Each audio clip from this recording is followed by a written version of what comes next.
Всем привет! Меня зовут Дмитрий, я капитан команды Соларабот. Вместе с друзьями в январе 2016 года, буквально за месяц, мы собрали своего первого робота для участия в соревнованиях Бронебот.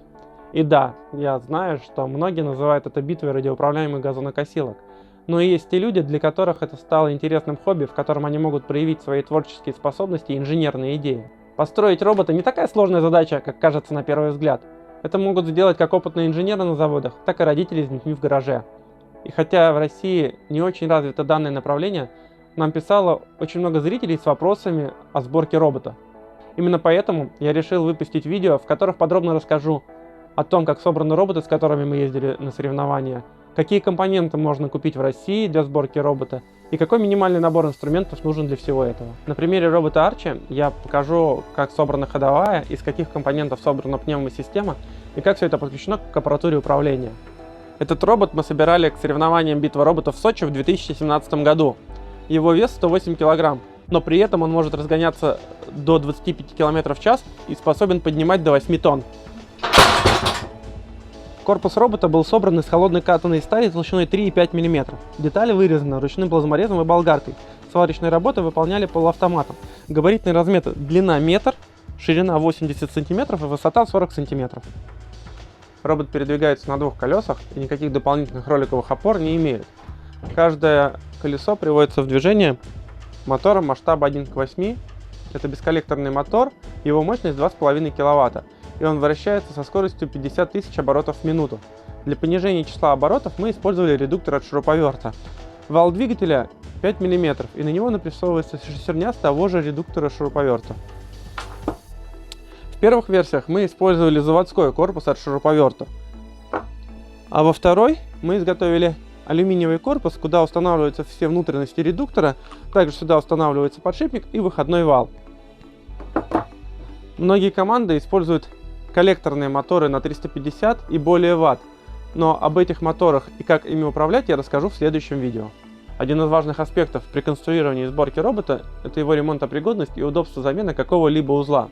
Например, во время соревнований нам повредили колесо или мотор, и у нас есть всего несколько часов, чтобы восстановить робота. Очень удобно, когда какой-либо узел можно снять в сборе для его ремонта или замены на запасной. Для того, чтобы снять модуль колеса, нам нужно отсоединить разъем питания, разъем от приемника и открутить 3 болта колеса и 4 болта крепления модуля. Сейчас посмотрим, сколько это займет по времени.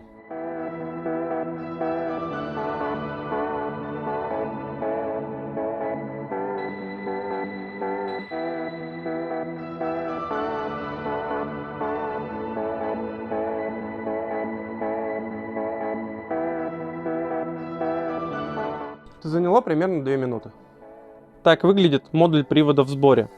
Мотор с контроллером, редуктор от шуруповерта, выходной вал со звездой на 12 зубьев, звезда от мотоцикла на 41 зуб, 420-я цепь. К оси картинга мы приварили фланец. С обратной стороны мы проточили и установили 4 подшипника размером 42 на 25 на 9. Ось для картинга удобно использовать, она достаточно прочная, на нее устанавливается покупная ступица, к которой прикручивается колесо от картинга. Размеры колеса 3,6 на 10,5. Зазор от робота до пола позволяет роботу передвигаться даже на спущенной или порванной покрышке. Также зарубежные команды наполняют такие колеса внутри неким аналогом монтажной пены. В этом видео о работе пневмосистемы я расскажу только основные моменты, потому что в этом направлении очень много сложностей и нюансов. За задней крышкой находится композитный баллон. Его объем 3 литра. И перед каждым боем мы заправляем сюда углекислый газ под давлением в 50 атмосфер. Баллон крепится на 2 хомутах для быстрой установки. Чтобы заправить этот баллон, мы переливаем сжиженный углекислый газ с помощью вот такого переходника из большого баллона. Этот переходник заказан в специализированном магазине, как и все наши шланги в роботе, и имеет на концах гайки на 3/4 дюйма. Вентиль баллона находится под аркой колеса. Его удобно открывать, а в бою его достаточно сложно повредить. Баллон подключается к 2 ресиверам посредством шлангов высокого давления. Это нужно для того, чтобы углекислый газ из сжиженного состояния перешел в газообразное. Далее, через 2 электромагнитных клапана углекислый газ поступает в пневмоцилиндр. Основание и крышка пневмоцилиндра выполнены на токарном станке из алюминия марки D16.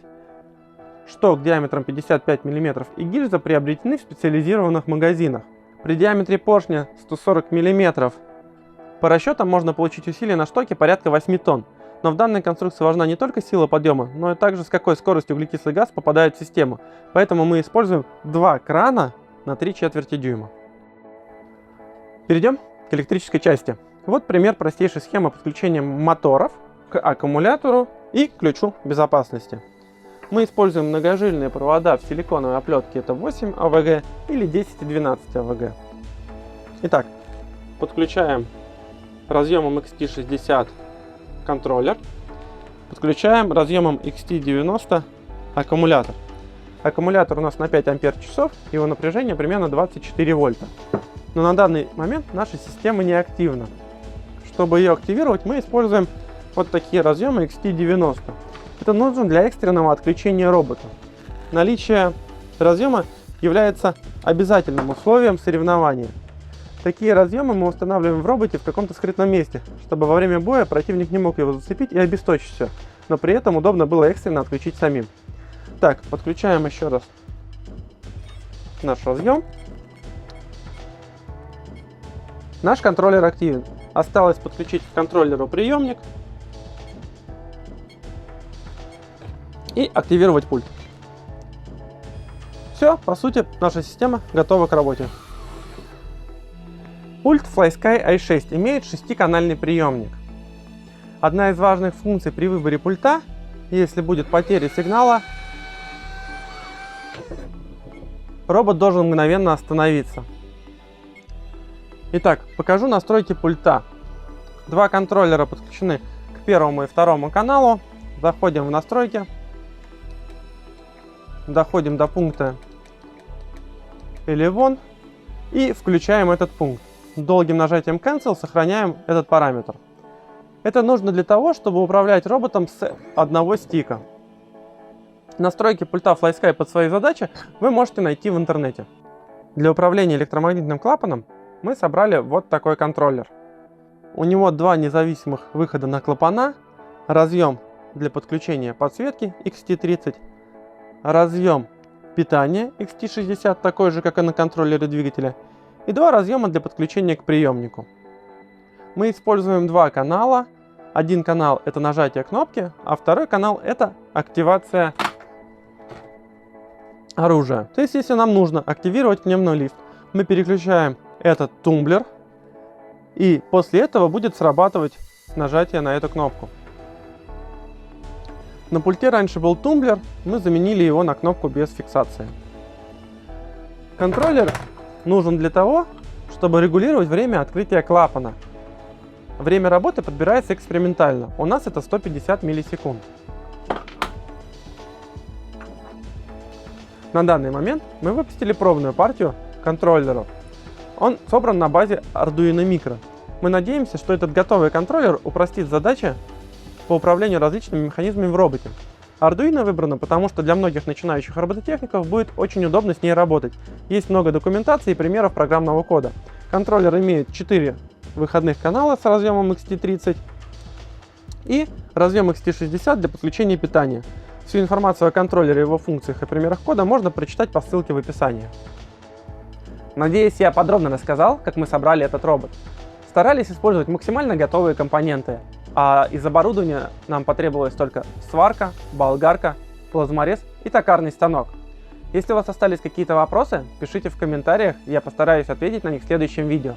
А если вы уже готовы принять участие в соревнованиях, пишите в личку или в группу ВК. Как только мы наберем 20-25 команд, можно будет организовать соревнования с хорошим призовым фондом. Всем пока!